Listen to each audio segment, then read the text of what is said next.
马英九大陆之行的正面意义非常值得肯定，但是呢，还是需要能够进一步的抛弃这些私利，打开格局。按咱们现在通俗的话说，就是你要放下包袱，别老揣着那么多私利和小心思办事呢，要更敞亮一些。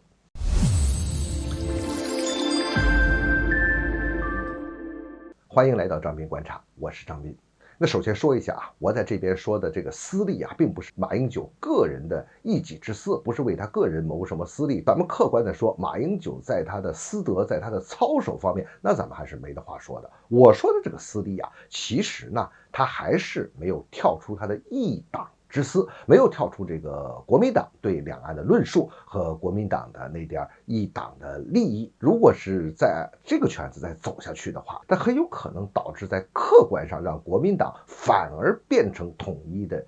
一个负面的因素了而且呢，这种一党之私那是直接导致国民党正在逐渐走向边缘化的一个重要的一个原因。为什么这么说呢我们来看几点吧。第一，首先咱们看这个行程你看这马英九先到上海，然后又要去南京然后又要去湖南然后又要去武汉，然后再回来，反正就这一圈有很多的活动，我们可以一个看但是我们看他这整个行程中，无论去什么地方，他去的那个点那其实就是一个国民党的抗战之旅当然了，这个是对台独的一个重击就是特别是蔡英文搞的这个隐性台独。蔡英文不是说我只要现在的中华民国，不要以前1949年前那个中华民国吗？其实马英九这么一走，就恰恰是把这个蔡英文要割断的这一块，他就给接上了，把这个脉络给接上了。但是呢，他这个局限性也非常的明显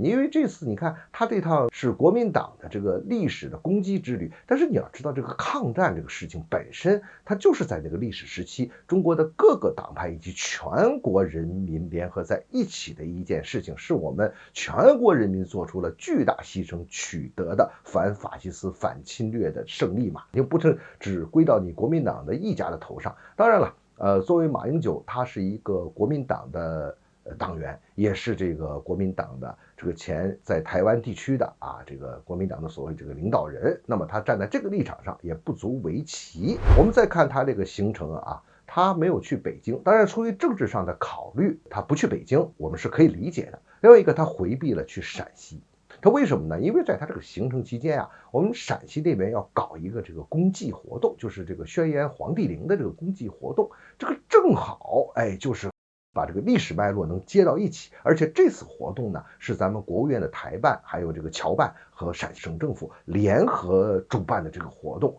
马英九还特意把这回避了，这里边其实是有他的一个小心思，有他这个一党私利呢。那这我们就看到这件事的第二点了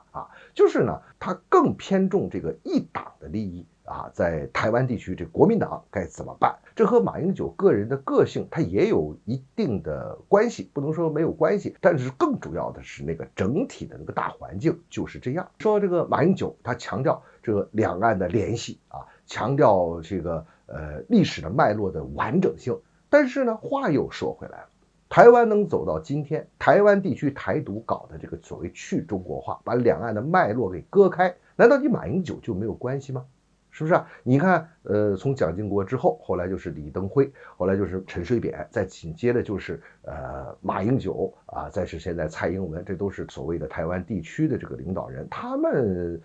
在这个整个的过程中，你算起来20多年了，这20多年一代人这洗脑洗的也差不多了，把这历史脉络特别是从这个小孩的教科书开始，一点一点的把这个历史脉络给你剔除出去。那你马英九在台上的时候，这事儿也没见你大胆的去反对这个东西，去揪这个偏呐。所以从这个上来讲呢，还是出于了这个一党之私。所以反过来我们就会看这个国民党，你要是想真正的生存下去，真想的是获得新生的话，你为什么不能大胆的提出来，旗帜鲜明的提出来这个统一？因为你今天走到这一步了你老是不敢说出这个事情的话呢你真正的立足的根本你就没有。你老是在这个历史的局限性里边，你这格局打不开的话，那你一点一点会被淡化，甚至有可能会走向负面。所以作为国民党走到今天的话，你正好也是在一个历史的这个十字关头，在这个时候要抛弃